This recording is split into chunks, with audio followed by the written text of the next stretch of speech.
Pertama, ini dari Kementerian Investasi atau BKPM yang menambah daftar perusahaan yang akan dicabut izin usaha pertambangan atau IUP-nya.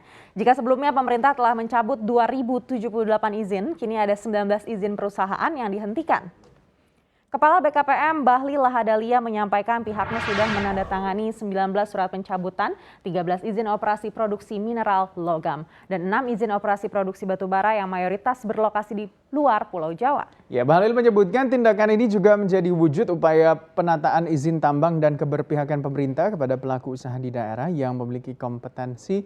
Hal itu juga menindaklanjuti pernyataan Presiden Joko Widodo yang menyatakan akan menindak tegas perusahaan tambang yang tidak memenuhi ketentuan penyediaan pasokan dalam negeri alias DMO.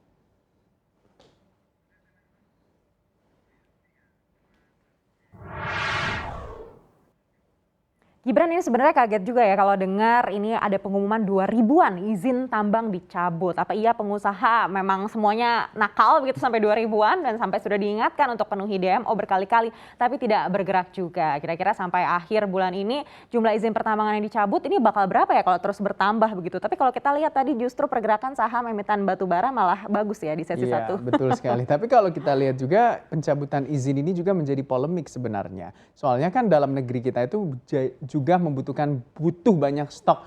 Jadi utamanya stok batu bara ya. Jadi kalau ribuan usaha izinnya dicabut, usaha yang masih ada juga mesti kerja rodi nih. Jadi untuk menutupi bagian-bagian perusahaan-perusahaan yang izinnya dicabut tentunya. Iya, tapi ya meskipun kerja rodi ya semoga tetap cuan begitu ya. Dan keputusan pemerintah ini juga memang risikonya tinggi. Selain kerja keras untuk stok batu bara dalam negeri, mungkin aja kan ada pengusaha yang mau menggugat pemerintah lewat PT UN. Kemarin saja nih pas mutusin untuk larang ekspor batu bara, langsung banjir protes sampai dari Jepang, Korea Selatan, Filipina ini protes semua. Iya, nanti kita lihat nanti kalau listriknya biar di dalam negeri ya, kalau kita lihat rakyatnya malah marah lagi ya. Nah memang setiap keputusan itu ada konsekuensinya, nggak selalu win-win solution. Semoga sebenarnya keputusan yang diambil pemerintah tidak tentunya harus menjadi yang terbaik juga bagi seluruh stakeholder yang ada di dalamnya. Iya, betul sekali. Ya, kita ke informasi selanjutnya ini mengenai pengadilan Australia memutuskan bahwa Novak Djokovic bisa segera dibebaskan dari penahanan imigrasi karena menganggap keputusan pemerintah untuk mencabut visa petenis putra nomor 1 dunia itu untuk memasuki Australia tidak masuk akal. Hakim Anthony Kelly memerintahkan Djokovic dibebaskan dalam waktu 30 menit dan paspor serta dokumen pribadi lainnya dikembalikan kepadanya. Keputusan ini pun memungkinkan Djokovic kembali mendapatkan kesempatan untuk memenangi rekor gelar Grand Slam ke-21 di Australia Open mendatang. Sementara itu pengacara pemerintah federal mengatakan dalam pengadilan bahwa Menteri Imigrasi negara itu berhak menggunakan kekuasaan pribadinya untuk mencabut kembali visa Djokovic. Meski begitu, Hakim Kelly memperingatkan para pengacara pemerintah jika hal itu kembali dilakukan, maka pertaruhan di mata publik akan semakin meningkat. Apalagi peristiwa ini telah menciptakan ketegangan politik antara pemerintah Australia dan pemerintah Serbia, tempat Djokovic berasal.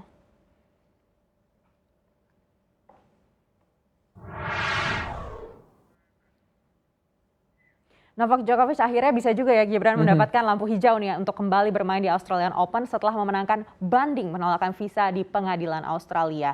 Tapi meskipun begitu pihak Australia terbuka masalah yang menimpa Djokovic ini menjadi besar dan akhirnya mengganggu semua pihak. Dan para pemain juga diimbau agar mau menjalani vaksinasi dan tidak ada celah untuk bisa berkilah lagi. Ya, kendati Djokovic sebenarnya telah mendapat lampu hijau untuk turun ke lapangan, kasus ini juga masih akan diteliti ulang oleh kementerian-kementerian terkait dan keputusan pengadilan masih bisa dianulir. Menteri Imigrasi Australia Alex Hawke masih punya kekuatan hukum untuk membatalkan visa tersebut dan tengah memantau situasi yang terus berkembang. Iya, kejadian yang menimpa Djokovic ini juga mendapatkan banyak komentar, salah satunya oleh Rafael Nadal, ini salah satu lawan mainnya yang menyebut kontroversi vaksinasi COVID-19 Novak Djokovic di Australia adalah sirkus.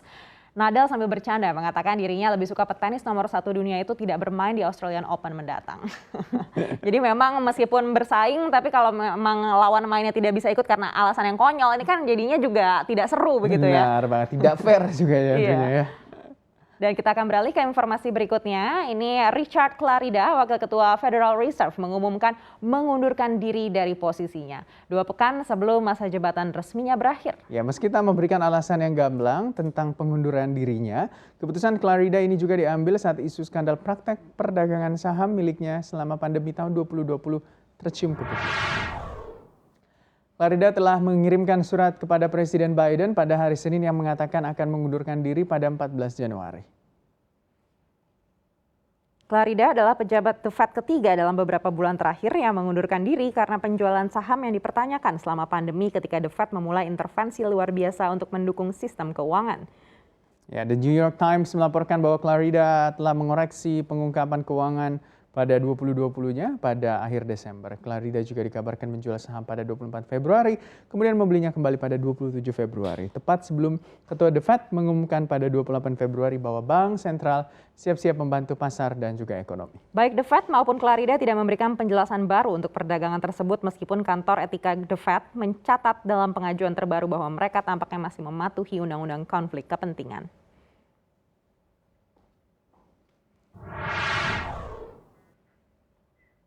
Jadi tidak hanya Clarida nih ya, Gibran yang mengundurkan diri, ada dua pejabat tinggi The Fed lainnya yang juga sudah mengundurkan diri yaitu Robert Kaplan dan Eric Rosengren yang masing-masing memimpin kantor di Dallas dan Boston. Kedua pejabat tersebut juga meninggalkan jabatan mereka setelah praktek perdagangan saham mereka selama pandemi menimbulkan pertanyaan etika dan menarik pengawasan luar biasa. Ya, pengunduran diri para pejabat The Fed tidak mengakhiri tekanan pada bank sentral itu untuk secara serius memeriksa aturannya sendiri. Salah satunya Senator Elizabeth Warren dari Partai Demokrat. Warren meminta The Fed pada hari Senin untuk merilis lebih banyak informasi tentang perdagangan oleh pejabat tinggi The Fed sehubungan dengan berita tersebut. Tapi jika kita menarik mundur, tentu saja bukan hanya pejabat-pejabat The Fed yang sebenarnya punya problematika insider trading untuk keuntungan pribadinya. Karena pejabat-pejabat di Washington banyak juga yang sempat terseret-seret perdagangan saham menggunakan informasi orang dalam. Tercatat 4 senator pernah diperiksa oleh Departemen Kehakiman dalam skandal insider trading. Jadi memang ini agak ngeri-ngeri sedap begitu ya, ibaratnya yang buat kebijakan adalah dia, tapi dia juga yang menuai cuan begitu. Berarti ini kan ada kesengajaan begitu ya, sangat besar sekali potensinya. Jadi sebelum newsnya naik, dia beli dulu. Iya betul, bahkan sebelum pandemi di Amerika Serikat ini juga ada senator-senator yang sudah menjual sahamnya begitu. Dan mereka memutuskan untuk menunda informasi pandemi yang akhirnya menjadi sebesar ini di Amerika Serikat begitu ya. Jadi sebelum ada newsnya juga keluar, dia udah jual dulu. Iya luar biasa memang ya pengambil kebijakan di Amerika Serikat. Kita akan beralih ke negara lainnya. Kalau tadi Amerika Serikat ini dari Presiden Sri Lanka Gotabaya Rajapaksa yang meminta China merestrukturisasi pembayaran utang sebagai bagian dari upaya membantu negara Asia Selatan itu untuk mengatasi krisis keuangan yang memburuk. Permintaan itu diajukan Rajapaksa dalam pertemuan dengan Menteri Luar Negeri China Wang Yi di Kolombo.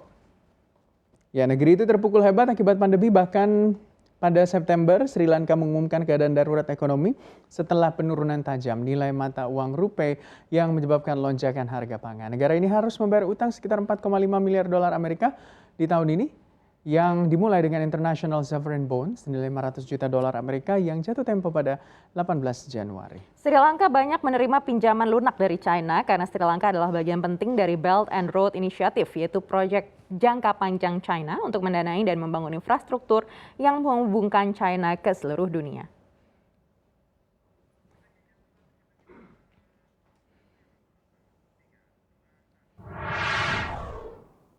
Gibran ini kalau kita lihat salahnya ini salah siapa? Salahnya Sri Lanka atau salahnya pandemi atau salahnya China dengan proyek Belt and Road Initiative-nya? Iya, sebenarnya salahnya kalau kita lihat lebih lanjut ya, ini Sri Lanka tidak mampu mengelola utangnya. Jadi utangnya tidak di bawah kendali dia. Jadi utangnya berlebih daripada daya bayarnya. Atau mungkin pandeminya juga berlebih. Mereka tidak memperkirakan akan sebesar ini. Iya, kalau kita lihat memang ini kan sejumlah kaum juga mengkritik begitu ya, kalau misalnya proyek Belt Road Initiative ini juga cenderung menjadi utang yang mengikat negara-negara Asia Tengah dan juga Selatan secara pelan-pelan. Tapi perlu diingat juga kalau China ini memang kreditur terbesar buat Sri Lanka. Dalam 10 tahun terakhir saja diperkirakan ada sekitar 5 miliar dolar Amerika yang digelontorkan oleh China untuk Sri Lanka. Iya, tapi apa daya ya kalau negara tersebut terancam bangkrut, Presiden akhirnya harus turun tangan juga sampai-sampai Presiden Rajapaksa ini meminta China memberikan persyaratan konsesi untuk ekspor China ke Sri Lanka.